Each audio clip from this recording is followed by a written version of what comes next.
नमस्कार दोस्तों, स्वागत है।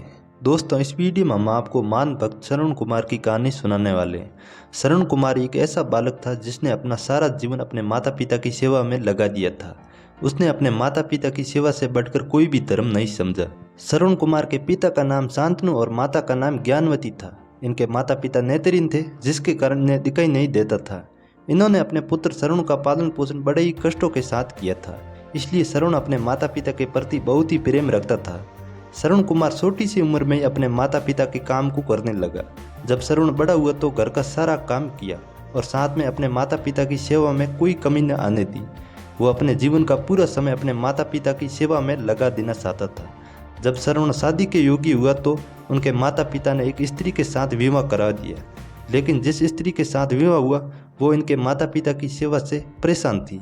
वह उनके माता पिता को बहुत ही कष्ट देती थी, लेकिन वो श्रवण कुमार के सामने वो उनसे अच्छा व्यवहार करती थी और पीठ पीछे वो बहुत ही बुराई करती थी। जब श्रवण कुमार को इस बात के बारे में पता चला तो उसने अपनी पत्नी को बहुत ही डांटा, जिसके कारण उसे गुस्सा आ गया और वो अपने पिता के घर चली गई और वो वापस कभी नहीं आई। पत्नी के जाने के बाद श्रवण ने अपने माता पिता की सेवा को ही धर्म समझा। समय के साथ साथ उनके माता पिता की उम्र बढ़ती गई और उन्होंने अपने अंतिम इच्छा रखी।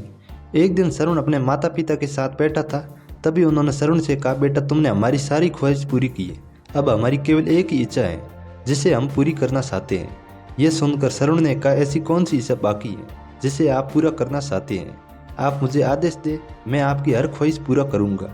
तब श्रवण के पिता ने कहा, बेटा अब हम बूढ़े हो चुके हैं और हम चाहते हैं कि मरने से पहले तीर्थ यात्रा करने के लिए जाए। भगवान के शरण में जाकर हमें सुकून की प्राप्ति होगी।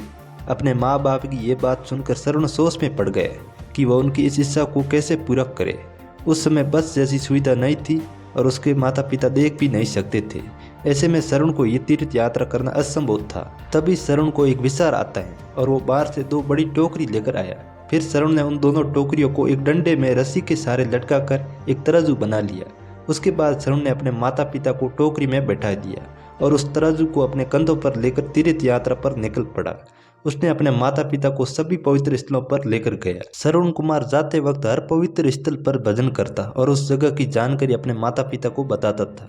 श्रवण की ये अद्भुत मेहनत देखकर उसके माता पिता भी बहुत खुश हुए। उन्होंने कहा कि बेटा हम देख नहीं सकते हैं, लेकिन कभी भी हमें इस बात का दुख नहीं हुआ। तुम हमारे लिए हमारी आंखें हो। एक दिन श्रवण जंगल के रास्ते से जा रहा था, तभी शाम हो जाती और शाम के समय उनके माता पिता को बहुत ही प्यास लगती है। उन्होंने श्रवण को कहा, पानी लेकर आओ। श्रवण अपने माता पिता को एक पेड़ के नीचे बैठाता है और कलश लेकर पानी के लिए निकल जाता है।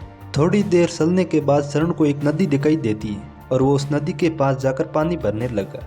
उसी समय राजा दशरथ शिकार करने के लिए नदी की तरफ आ रहे थे। तभी उनको नदी की तट पर आवाज सुनाई दी। उन्होंने सोचा कोई जानवर होगा। राजा दशरथ ने बिना देखे ही अपना तीर चला दिया। दुर्भाग्य से वो सीधे श्रवण कुमार को लग गया। तीर लगते ही श्रवण सीखने लगा। सीखने की आवाज़ सुनते ही राजा दशरथ को अपनी गलती का एहसास हुआ और वे नदी की तट पर पहुंचे।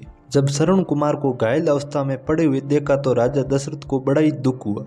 उन्होंने जाते ही श्रवण कुमार से माफ़ी मांगी, लेकिन श्रवण ने कहा, हे राजन, मुझे अपनी मृत्यु का कोई दुख नहीं है। दुख है तो मुझे अपने माता पिता का, जो मैं उनकी इच्छा पूरी नहीं कर पाया।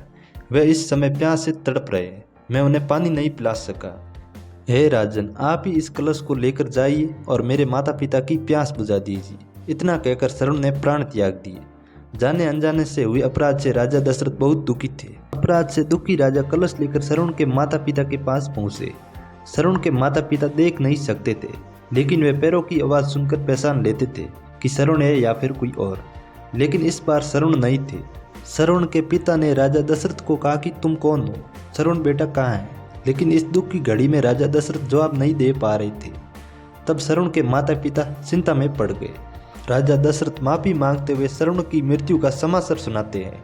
यह सुनते ही श्रवण के माता पिता ने राजा दशरथ को श्राप दे दिया कि तुम भी हमारी तरह पुत्र वियोग भोगोगे और तड़प तड़प के मर जाओगे। इसी श्राप के कारण राजा दशरथ के बड़े पुत्र राम को 14 वर्ष का वनवास हुआ था और राजा दशरथ अपने पुत्र के लिए तड़पते हुए अपने प्राण त्याग दिए थे।